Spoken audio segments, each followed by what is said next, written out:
Hi, I'm Piper. I grew up in an ordinary suburb. My parents adored me. On weekends, we would go shopping at Walmart. Dad taught me how to ride a bike. Mom made us cookies.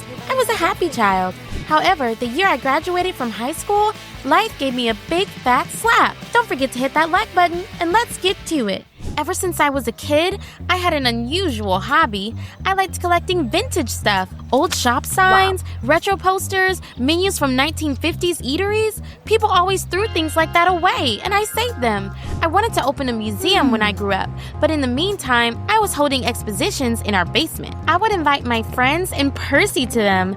Percy was, well, a friend of mine, but not really. Whenever he smiled, I felt silly. What I mean is, I was in love with him. One day, I found out that an elderly photographer was hosting a garage sale. For me, visiting it was no different from treasure hunting. Of course, I brought my best friend along. We were rummaging through old boxes, elbows deep in dust, when Percy suddenly found a stack of photographs that made him raise his eyebrows. Hey, Piper, aren't these your parents? It was really them in the photo, except they were very young in it. They looked a bit lost and were holding 4 babies? You have sisters? I don't know. We came up to the old man who organized the sale and asked him about those pictures. Oh, that? Years ago, I used to work in a publishing house. One day, my boss told me to take photos of a couple at Quadruplets. However, the article was never published, and the pictures were just lying here ever since. I could hardly breathe as I listened to him. I bought the photos and ran home. Tell me what this is.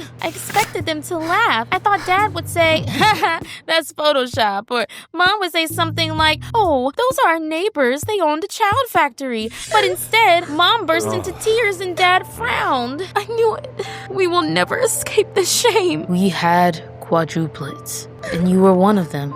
Please try to understand. We were young and poor. We didn't have enough money to raise you all. I would have had to work around the clock, and your mother would have gone crazy raising 4 children all by herself. We decided to keep only one girl, you. At least that way, we could give you everything. They chose me like I was an ice cream at Walmart. I wiped away my tears and told them that I wanted to meet my sisters. That's impossible, sweetie. They were adopted by a childless couple who didn't want us to know their names so we wouldn't be able to find them. But the child services assured us that they were rich and the girls would be fine with them. We're so sorry. I made myself calm down and hugged my parents. I said I understood why they did it, but to be honest, I couldn't see them as my perfect parents after that. Some light in me went out, like I was a broken neon sign. Everything changed after that day. I used to feel confident, but now I kept looking in the mirror and wondering, why did Mom and Dad keep me? Was someone else supposed to be in my place? It felt like a mistake. It started to affect my studies. For example, I had to write an essay for an inter-school competition. It usually took me no time to write such essays, but now I keep typing something, then deleting it, and starting over. It went on all night. I couldn't stop thinking, what if one of my sisters is more talented than me and would have done a better job with the essay? Even when Mom or Dad tried to hug me, I pulled away. I felt like their love and affection were meant for one of my sisters, not me. When I told Percy everything, he tried to cheer me up. Piper, nothing has changed. If you ask me, you're still a crazy garbage collector who sees treasure where everyone else sees dust. You're as unique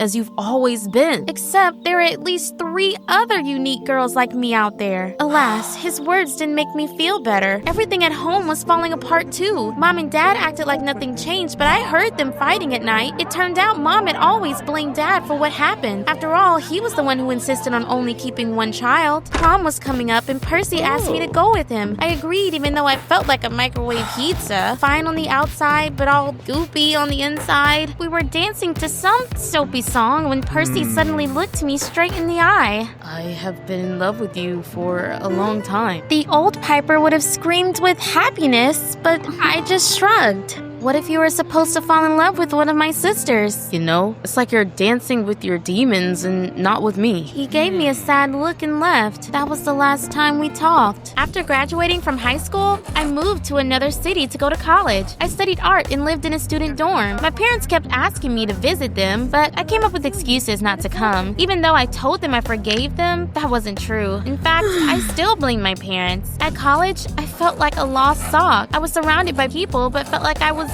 missing my other half. But then he appeared. Nigel, a senior, the professor's assistant, charisma in human form. He was always surrounded by girls. It was clear to me I stood no chance. I mean, come on. I was just one of the countless freshman girls in love with him. I only dared to look at Nigel from afar. One day, we were given a task to prepare an exhibition. I made collages using old signs, tickets, and posters. Guess who was appointed as my supervisor? You guessed it. It was Nigel. Thanks, Fate. You're hilarious. You're collecting other people's stories, but what is your story about? It felt like a Cupid's arrow hit me right in the heart when he said that. Nigel helped me prepare the exhibition. We chatted a lot about art, our strange finds, even about the fact that posters from the 60s smelled different from modern ones. I fell more and more in love with him by the day, but didn't let him know. I thought Nigel deserved someone real, not a mistake like me. One day, he invited me to a student coffee shop to talk about the exhibition. On the way there, I saw an old poster in the trash and couldn't walk past it. You're the first girl who bought a ketchup poster on a date with me. A date? I blushed from head to toe and made a quick escape. Sorry, I forgot to do something. It's urgent. I left the coffee shop in such a hurry, I almost knocked down a girl. The exposition finally took place a couple of days after that. At first, everything was going great.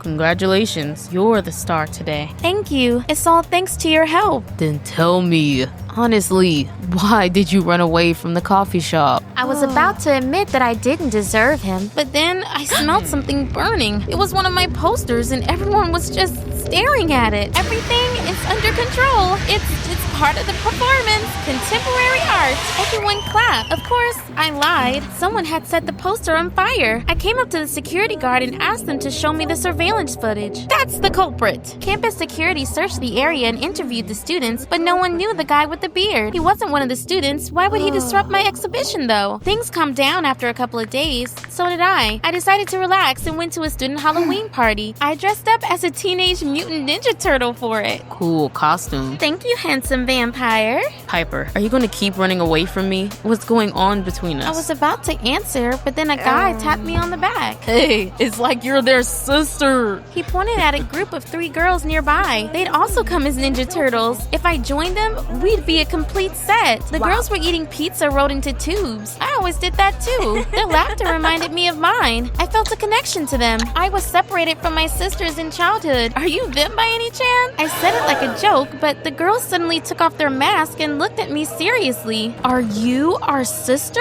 The world froze. We threw our arms around each other, crying and laughing at the same time. It was fate. We were drawn to the same things, to the same college, and even to the same costumes. I'm Piper. I'm Lana. This is Phoebe and Prue. I didn't think I'd ever find you. Mom and Dad said that you were adopted by a wealthy family. Is that true? Unfortunately, it isn't. That rich couple quickly abandoned us. We ended up in an orphanage. Living there was hard. Then another family took us in. Kind, but poor people. We starved and wore hand-me-downs. We knew there were 4 of us and hoped at least you were doing well. My blood ran cold. Everything I had been afraid of turned out to be true. I'd had a loving home and a happy childhood while my sisters were going hungry in an orphanage. I'm sorry.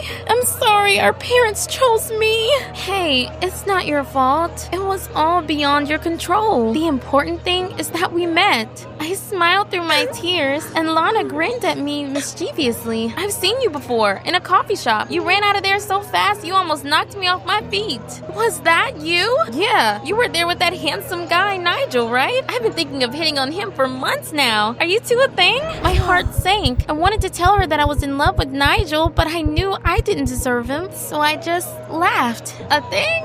No, we're just friends. Nigel, get over here. These are my long-lost sisters, Phoebe, Prue, and Lana. You should get to know each other. Nigel looked confused, but started to chat with Lana out of politeness. I said I was too tired and ran away before my heart completely broke. The next day, my sisters and I met at a coffee shop after the lectures. I want you to meet our parents. I'm not sure that's a good idea. Yes, we shouldn't bother them. You don't get it. Ever since I found out about you, I've been thinking about what happened was unfair, that I took someone's place. If you don't reunite with them, I will always carry this guilt. Please. After much persuasion, my sisters gave in. Okay, we'll do it for you, Piper. We arrived in my hometown. I was the first to walk into the house. My heart was pounding like a drum at a school parade. Mom, Dad, I have a surprise for you. I met someone at college. My sisters walked in. Mom and Dad were speechless. Then Mom burst into tears and hugged them. Dad shed a tear for the first time in his life and begged them for forgiveness. I stood in the corner, feeling out of place in my own home. It was like Mom and Dad were the girls' parents and not mine. Maybe that was how it's supposed to be. I decided to take a walk and let them get to know each other. It seems like this store opened recently. I saw Percy inside. He'd matured a lot. Piper, you look great. Are you visiting your parents?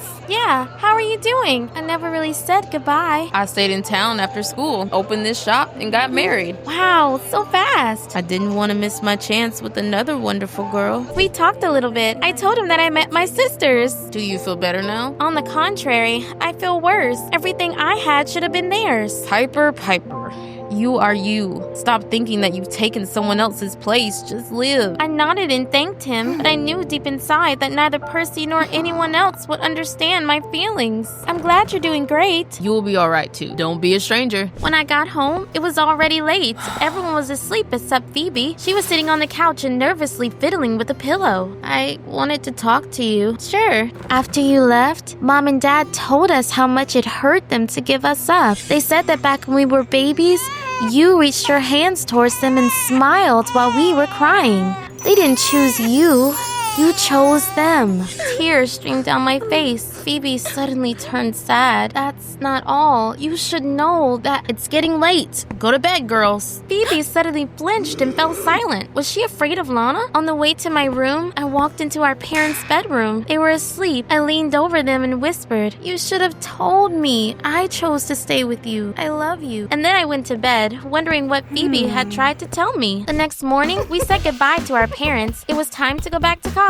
You can come over anytime. Prue and Phoebe kept trying to tell me something, but Lana would glare at them each time and turn up the music. By the end of the trip, I'd almost gone deaf. In the evening, I went for a run. To my surprise, Nigel joined me. Piper, what's going on? Why are you trying to set me up with your sister? Do you not like me? Nigel, I was trying to find the words when I saw the guy with the beard. As idiotic as it might sound, I ran away from Nigel again to catch up to him. At that time, the guy opened the door of an expensive car and my sisters got in. They looked majestic, like that guy was their butler. Your parents are expecting you for dinner. I will drive you, ladies. What is this? Oh, Piper, this is a misunderstanding. Shut up, Lana. What? Get in the car, now! Shut it, Lana. Phoebe and I won't listen to you anymore. We didn't have a miserable childhood, Piper. Our adoptive parents are rich and they love us. Lana just wanted you to feel guilty. What? Why? She's been obsessed with Nigel for months, but he only cared about you. Lana got mad and asked around about you. That's how we found out that you're our sister. Prue and I wanted to meet you, but Lana stopped us. She was so mad that she even told our driver to damage your exhibit. And then she came up with those lies so that you'd feel sorry for us and set her up with Nigel. You traitors! I'll make you regret this! There are 3 of us. We're not afraid of you anymore. I should have been angry, but I laughed instead. I was afraid of being happy because I thought I didn't deserve it, but I won't miss my chance anymore. And then I heard someone panting behind me. It was Nigel. What perfect timing. He was red-faced and out of breath like he'd run a marathon.